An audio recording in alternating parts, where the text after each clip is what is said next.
Have you ever seen a cafe serve an apple rosé in a teacup that blooms when hot tea is poured over it? I was fascinated when I came across this idea and had to figure out how it works. After a lot of trial and error, I cracked the secret, and today I'm sharing it with you. It's simple, but takes a little patience. Let's get.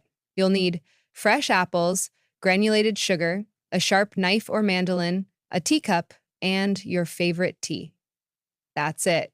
First, thinly slice your apples, about 1 to 2 millimeters thick.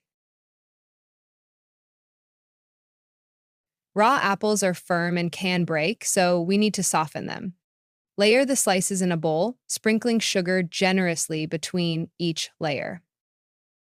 Then, gently shake the bowl to spread the sugar evenly. Pop it in the fridge for 10 hours. After 10 hours, your apple slices will be soft and syrupy, perfect for shaping. Look at that texture. Now arrange 11 to 15 slices in a straight line, overlapping each one slightly. The sticky sugar will help them hold together. Carefully roll the slices from one end to form a rose shape. Take your time, this part's delicate but so worth it. Place your apple rose in a teacup.